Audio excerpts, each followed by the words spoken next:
Bonjour. Comment me présenter? Je suis un être humain de sexe masculin, un peu.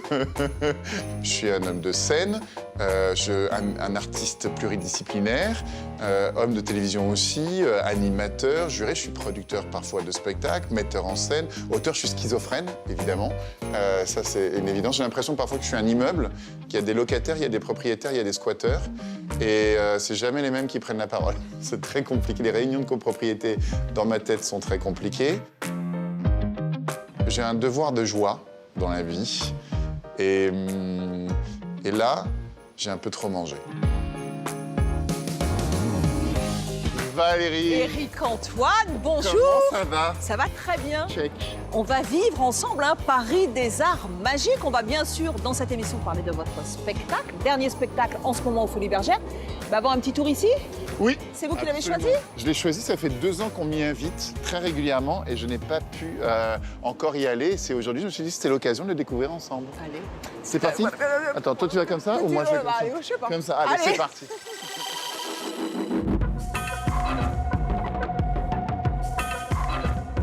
Prêt à perdre vos repères, à mettre votre équilibre à l'épreuve, 70 expériences bluffantes basées sur les illusions d'optique troubleront les plus téméraires dans ce musée insolite le plus récent de la capitale. Miroirs déformants, hologrammes déroutants, univers tridimensionnel, ici vous vous amuserez tout en vous cultivant, car chaque expérience, aussi déstabilisante soit-elle, a une explication rationnelle. Bonjour Steven. Bonjour. Merci de nous accueillir au musée de merci l'Illusion. à vous, hein. C'est quoi la vocation de ce musée? C'est de divertir. On vient ici pourquoi? Pour s'amuser, pour découvrir, pour comprendre, pour apprendre? Alors on vient ici pour tout ça. Les gens s'installent dans les pièces et comprennent comment fonctionnent les illusions. Les principes, tout ce qui est perspective, oreille interne, les sens, les infos qui sont envoyées au cerveau, tout ça est chamboulant. Et quand ils comprennent, c'est là que c'est très sympa. Eric, est-ce que tu vas te laisser surprendre ou pas? La grande majorité des illusions, en tout cas les premières que j'aperçois, je les connais toutes évidemment, c'est quand même mon métier. Celle-là est une de mes préférées, c'est la boîte de Hames que j'adore, qui est sur la notion de la taille. Tu comprendras que ça m'interpelle. Tu vas voir, c'est très amusant. Toi, tu t'éloignes, tu vas de l'autre côté. Alors là, moi, je suis un géant. Et regarde, tu le vois très bien à l'écran qui est là. Tu vois, là, tu es minuscule et moi, je suis absolument gigantesque. Et pas du tout la même proportion.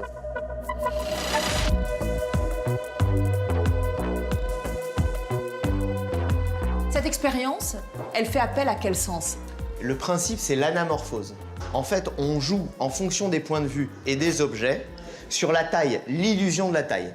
Donc là, Eric est petit, toi, tu es grande, d'accord? Moi, je suis immense. Mais tout est une question de principe et de point de vue. C'est quoi une illusion d'optique? Une illusion d'optique, c'est en réalité vos sens qui envoient une information contradictoire au cerveau et le cerveau a du mal à les interpréter par rapport au sens commun, par rapport à ce qu'il a l'habitude de voir en permanence. Pour nous, les magiciens, je peux te dire qu'on sait que le sens visuel est le plus facile à tromper. Ah oui, donc là, ça tangue, hein? Alors ça, c'est très intéressant parce que c'est la notion de relief. Est-ce que c'est convexe, est-ce que c'est concave? Là, si tu bouges, en fonction de l'angle dans lequel tu te trouves, tu vois tous les couloirs bouger avec toi. Là où tu pensais que c'était convexe, c'est concave, et là où tu pensais que c'était concave, c'est convexe. Et pourquoi tu pensais que c'était concave ou convexe? Parce que ton cerveau a l'habitude de voir des couloirs Ah ouais. dans ce sens-là. Voilà. Dès le moment où tu interprètes avant de vraiment observer, c'est fini. Et le problème, c'est que nous sommes des machines à interprétation, nos cerveaux sont des machines à interprétation. Et tout le monde dit c'est ça le réel, et en fait, personne ne connaît ce qu'est le réel. Et ça, c'est le savoir de base du prestidigitateur, cette conscience-là, de l'humain qui surinterprète tout. Et ça vaut aussi sur un plan psychique. Je vous laisse réfléchir là-dessus. Ta tête sur un plateau. Allez, vas-y. Mais tu ne m'as jamais dit comment tu avais appris la magie. Ah, alors, si on parle de magie, je pense que je l'ai beaucoup apprise au théâtre et dans la vie. La prestidigitation, je l'ai appris comme beaucoup de prestidigitateurs en termes d'autodidacte. Et l'illusion, les techniques d'illusion, pareil, il n'y a pas d'école pour tout ça. C'est une curiosité, c'est un travail de curiosité. Est-ce que je peux me reconstituer? Tu peux te reconstituer, je t'autorise. Merci.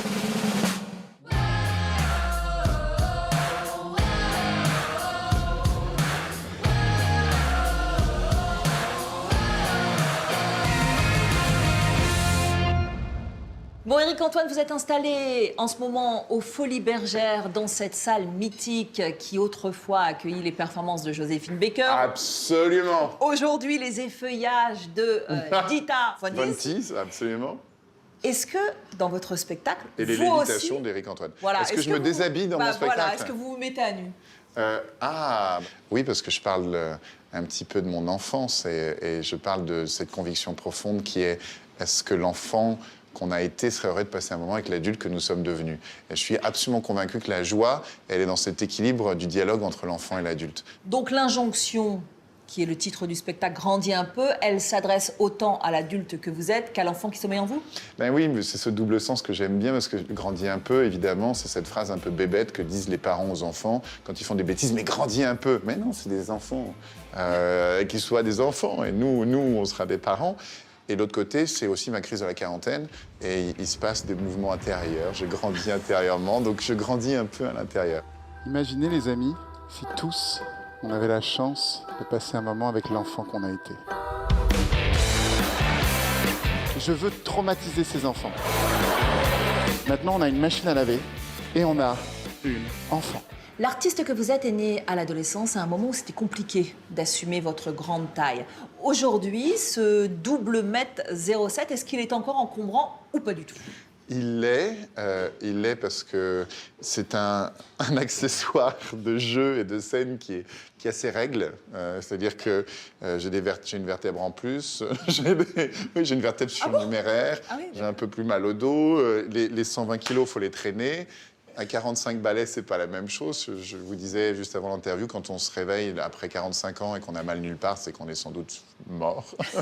Donc j'ai bien mal tous les matins. Donc il y a des contraintes à ce corps qui étaient en même temps un outil génial pour me faire connaître, puisque quand j'étais peu connu ou quand je démarrais, on disait « Tu l'as vu ce magicien, Éric-Antoine ?» Genre non. Mais si, le grand avec les cheveux en l'air. Ah oui, je vois très bien qui c'est. Bonsoir! Bien souvent, le magicien va cacher les objets qu'il va faire apparaître dans son costume. Pardon. Excusez-moi.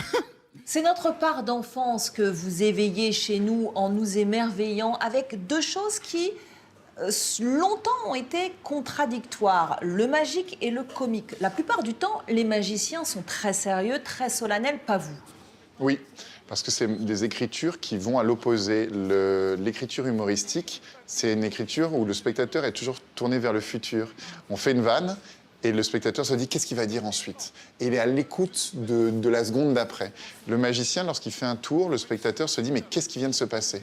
Donc il est toujours en train de regarder le passé. Et donc il y a un strabisme comme ça entre le passé et le futur, deux écritures, et la magie pour la surprise des spectaculaires, on a besoin de créer une tension. Donc le fait de faire rire au mauvais moment tue complètement la magie. Et parfois, moi, je coupe des vannes pour quand même garder du spectaculaire. Mais je sais que mon spectaculaire sera toujours un peu moins fort que quelqu'un qui va chercher cet effet-là particulièrement, parce que le rire va enlever une partie. Mais là où je perds, je gagne, puisque je trouve qu'en termes d'émotion, le fait que le magicien que je suis soit le bon copain, le couillon de service aussi, se prenne les pieds dans le tapis, soit injuste, je trouve que ça le rend plus humain.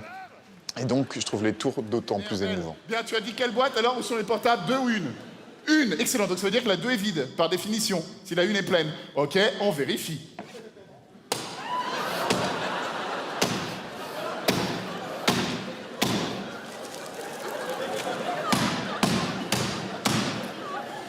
Perdu! Je vous ai déjà entendu dire que la magie permettait de comprendre le monde dans lequel nous vivions. Ouais. C'est-à-dire... Là, c'est un thème que je développe dans le spectacle. C'est-à-dire, nous sommes des escrocs, hein, évidemment, mais des escrocs honnêtes, puisque tout le monde sait qu'on utilise des subterfuges. Alors, le magicien, il a plusieurs armes à son actif, et il les utilise pour escroquer le spectateur. Et une de ces armes, c'est la notion du signal fort et du signal faible dont je parle du spectacle, c'est-à-dire du détournement d'attention. On sait très bien, nous, les magiciens, qu'un grand mouvement rend quasiment invisible un petit mouvement, un mouvement rapide rend quasiment invisible un mouvement lent. Et on sait qu'un signal fort, c'est ce qui obnubile complètement l'attention d'un humain. Et plus tu avances dans, plus tu vieillis, plus tu es sensible aux signaux forts et moins aux signaux faibles. Et le signal le plus fort d'entre tous, j'en parle aussi dans le spectacle, c'est la peur. La manipulation du peuple et de la foule se fait beaucoup au travers de la peur. Et moi, j'essaye par la magie, de dire, regardez, là on sourit, Là, on s'amuse. Là, regardez la nature, la beauté de ce moment. Regardez tous ces signaux faibles qui sont aussi réels que l'autre, qui prennent tout autant de place quand on les regarde, et de trouver un équilibre à ce qu'est le réel. Place à la herse de la mort. Nous avons besoin de l'aide de spectateurs pour vérifier tout le matériel. Si possible, des spectateurs non-voyants. J'aurai 15 secondes exactement pour m'évader.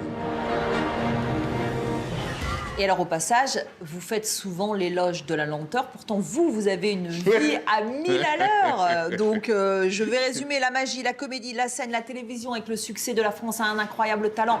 Vous produisez des spectacles, vous avez fait plein de choses pendant le confinement aussi. Et j'en passe. Après quoi courez-vous? Je parle du bonheur de l'observation et en même temps... Bon, faut dire que je dors très peu. Donc, comme je dors très peu, j'ai du temps, plus que les autres. Donc, voilà, mais j'ai une joie incommensurable à travailler, à rencontrer, à passer un moment, à avoir une journée où j'ai rien appris, c'est une journée pourrie. Une journée où j'ai pas rigolé et où j'ai rien appris, c'est quand même ça n'a pas d'intérêt. Votre popularité, en tout cas, n'a rien de magique. Et votre singularité, eh bien, on le voit, c'est votre sincérité, votre sensibilité. C'est quoi votre secret de magicien de la vie? J'ai l'impression que c'est l'optimisme. Est-ce que c'est l'optimisme? Ah, l'optimisme, c'est une jolie chose. J'ai la conviction, j'ai une petite épiphanie depuis quelque temps, j'ai la conviction que la vie est un jeu. Là, c'est dur, par exemple. La pandémie, c'est extrêmement difficile pour les artistes, c'est extrêmement difficile pour les producteurs. Mais qu'est-ce qu'on peut y faire? C'est comme ça. On fait du mieux qu'on peut. Je joue, j'essaye d'inspirer les gens, j'essaye de leur donner de la joie, du spectaculaire, de la fête, de l'optimisme. Et puis, voilà. Ouais. Qu'est-ce qu'on est bien dans les grandes salles. Enfin, surtout moi. Parce que vous, au fond, mis à part mon ego, vous pouvez pas voir grand-chose.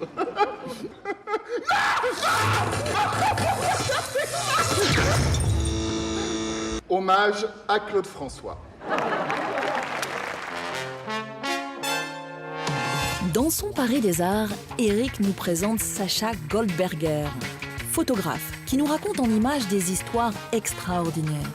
Il nous fait voyager dans l'univers de la peinture flamande, dans celui des super-héros, au cœur même de sa famille, aux côtés de sa grand-mère Mamika.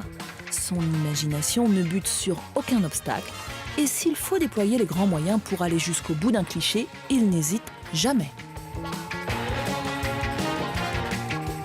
Sacha, votre travail est riche de plein de thématiques. Je voudrais qu'on parle des super-héros. L'idée de base, quelle est-elle? Je suis fan de super-héros depuis que je suis né, quasiment.